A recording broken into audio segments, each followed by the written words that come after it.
La France a toujours été attractive. Elle a toujours fait partie des nations les plus attractives au monde. Alors là, le seul chemin que l'on a, c'est de faire des chèques, de la com, on a l'impression, de faire des grands événements pour que les entreprises viennent. Quand un étranger rachète une usine française, la restructure, c'est-à-dire licencie des gens, c'est considéré comme un investissement direct étranger. Mais c'est une perte de souveraineté pour la France. Sur plein de pans de l'industrie où nous étions les numéros 1, vraiment Alcatel, numéro 1 de la fibre optique dans les années 90 quand même, et ben aujourd'hui, nous sommes dépendants de l'étranger. La première des choses qu'il faut faire, c'est stopper ça.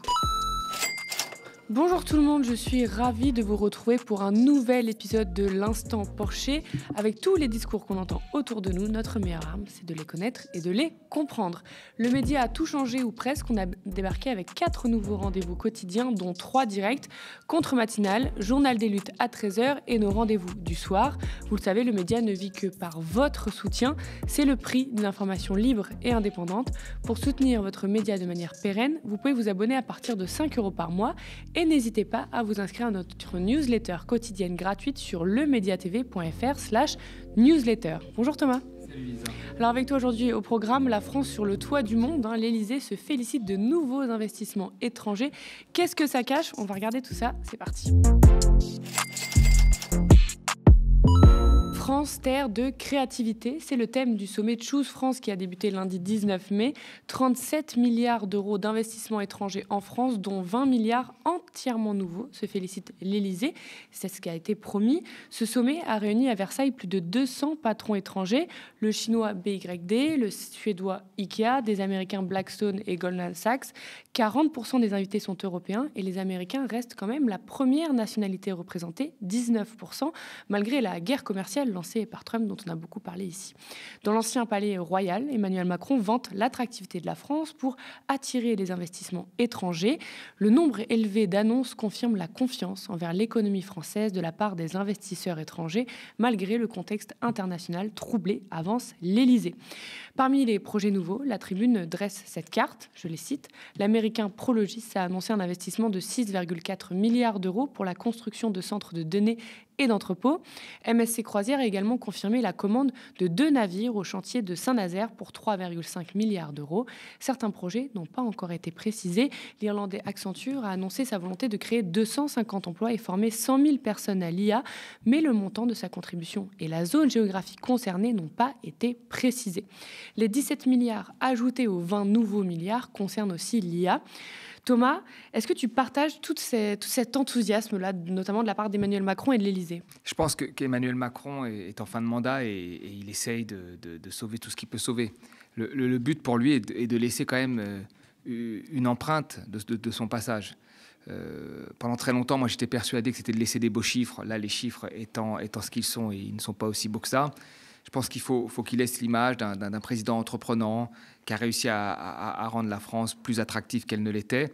Mais là encore, bon, c'est un peu plus compliqué que ça. Donc je pense que l'objectif de Macron, c'est de laisser une trace. Le fin de mandat va être difficile. L'impact qu'il a sur la politique intérieure est quasiment nul aujourd'hui.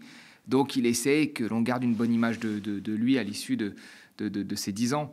Mais c'est de plus en plus compliqué. Donc là, c'est normal qu'il montre une forme d'enthousiasme. Mais c'est un peu plus compliqué que ça. D'un côté, on entend ces 20 milliards. De l'autre, on voit la multiplication des plans de licenciement, même pour des géants soutenus par l'État financièrement, comme ArcelorMittal, on en a parlé ici. Est-ce que ce sommet, c'est pas un peu l'arbre qui cache la forêt? Voilà, c'est ça. Il faut voir, en fait, il y a les investissements directs étrangers, c'est une bonne chose. Après, il faut regarder si les entreprises françaises, elles investissent sur le territoire français. Si des entreprises françaises ne sont pas plutôt tentées par les États-Unis, et on en voit bien, Total a dit qu'il allait investir aux États-Unis, ça a été le cas aussi de Saint-Gobain, ça a été le cas de certains laboratoires pharmaceutiques, et j'en passe, et des meilleurs. Donc il y a aussi beaucoup d'entreprises qui sont françaises, qui préfèrent aller investir aux États-Unis. Et puis après, il faut voir aussi le nombre de sites qui ferment par rapport à ceux qui se créent. Donc il ne faut pas regarder que le verre à moitié plein en disant, regardez, il est plein, on a fait plein de choses. Il faut regarder aussi l'autre côté. Tout ce qui va pas. Et quand on fait la balance, c'est un peu plus compliqué que ça, parce que peut-être qu'il y a des milliards qui vont... C'est pas sûr, d'ailleurs, que tous les milliards se transforment. Là, c'est que des annonces. Il faut qu'ensuite ça se transforme réellement. Après, il faut voir combien d'emplois ça crée aussi. C'est important. Sur le long terme. Et sur le long terme. Mais c'est possible que voilà, les destructions ne compensent pas totalement les investissements. Donc, il faut faire très attention. La situation en fait industrielle de la France est une situation qui s'est certes un petit peu améliorée pas uniquement dû, encore une fois, à la politique d'Emmanuel Macron, on l'a dit la dernière fois, mais aux effets de rattrapage aussi de notre économie qui a retrouvé son niveau de richesse d'avant-crise très tardivement. Mais là, on voit qu'il y a, depuis 2024, quand même un espèce de tournant.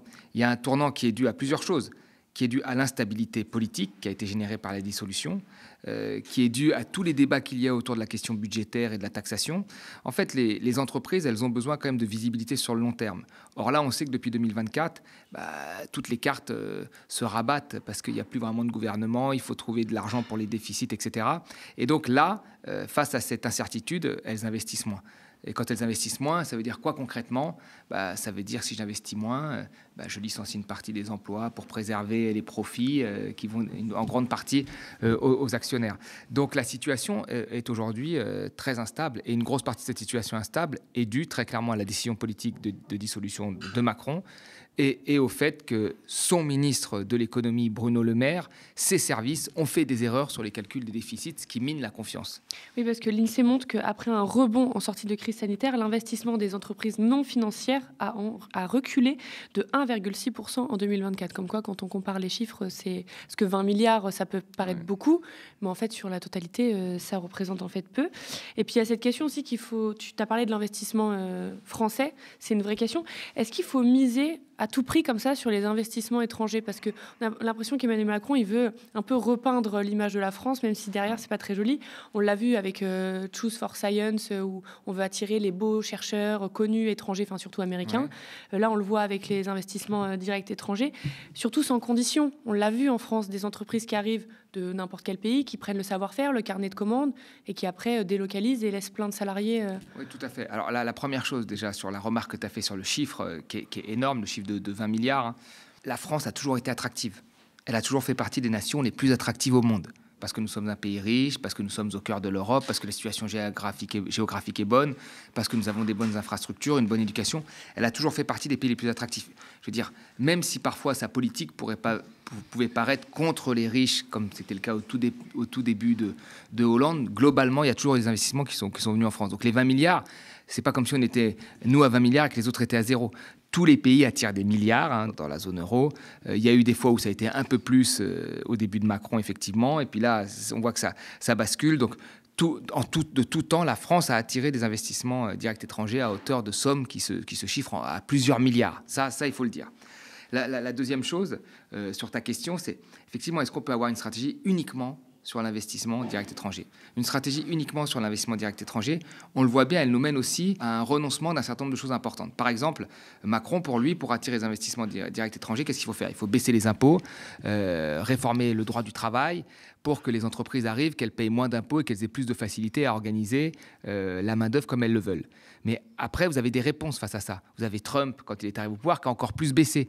Puis Biden, qui a fait des subventions massives pour attirer les gens. Et nous, on doit encore répondre. Donc il y a une concurrence fiscale qui amène à des baisses de fiscalité, à des baisses de réglementation sur le travail, à des flexibilisations du marché du travail, à des subventions massives qui coûtent cher à l'État. Et au final, est-ce que c'est bien d'aller dans ce sens-là ? Je ne crois pas.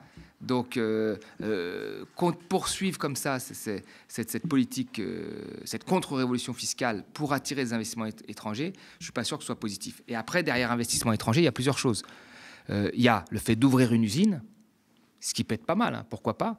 Après, il faut bien veiller au fait que cette usine qui ouvre ne concurrence pas une entreprise française dont l'État est actionnaire, comme ça peut être le cas si vous ouvrez une usine Tesla ou si vous ouvrez une usine, je sais pas moi, un distributeur de voitures électriques chinoises, vous portez atteinte à des constructeurs nationaux qui sont en partie, dont l'État est en partie actionnaire, ce qui est une stratégie industrielle contre-productive. Donc il faut veiller à ça, c'est-à-dire qu'il y a des choses qui doivent venir que nous ne fabriquons pas, nous sommes d'accord là-dessus, et d'autres choses qui doivent s'inscrire dans le cadre d'une politique industrielle.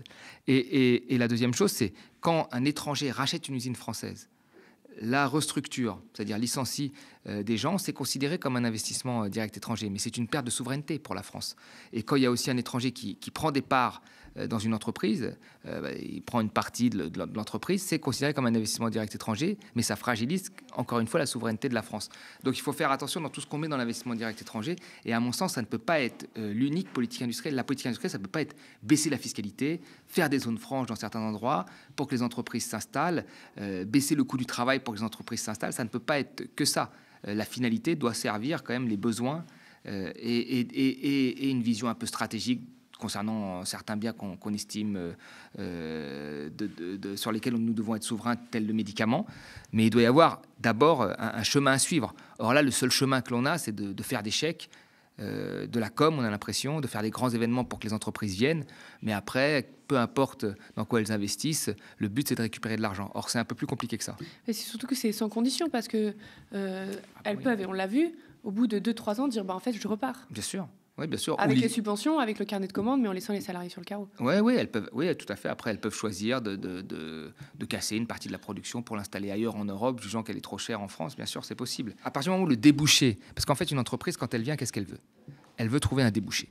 Elle veut trouver des gens qui puissent acheter sa marchandise. Quand vous venez en France, vous avez le débouché français, mais vous avez aussi le débouché européen. Surtout quand vous avez des pays qui sont assez limitrophes, comme la Belgique, les Pays-Bas, l'Italie et d'autres. Donc, vous avez le débouché européen, sauf que dans l'Europe, il y a la concurrence fiscale. Donc, vous pouvez avoir le débouché européen où vous voulez, en vous installant dans la zone, finalement, où il y a le moins de fiscalité. Alors, on ne peut pas tout le temps le faire, parce qu'il y a aussi des raisons d'espace. Par exemple, la France a une densité où elle peut accueillir des grosses usines, etc., qui ne pourraient pas être, par exemple, aux Pays-Bas. Mais quand elle s'installe en France, elle profite de la France, du Pays-Bas, etc. Mais après, il y a une partie de cette usine, je sais pas moi, qui serait la partie, on va dire, service, qui peut être délocalisée dans un pays voisin et coûter moins cher. Donc, quand il y a un investissement, oui, normalement, il faut... Moi, je l'ai toujours dit, y compris pour les pays pauvres, et surtout pour la France, qui est un pays riche, il faut toujours imposer des conditions.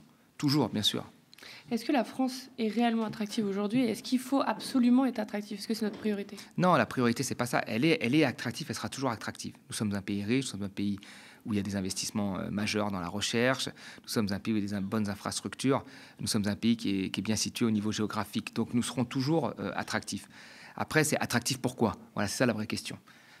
Moi, je le dis toujours, quand j'ai travaillé pour des pays en développement, je leur ai dit, on leur conseille souvent d'être les pays les plus attractifs, et notamment de créer des zones franches, c'est-à-dire des zones défiscalisées pour que les entreprises s'installent. Mais moi, je leur ai dit, la première des choses, c'est attractif pourquoi ?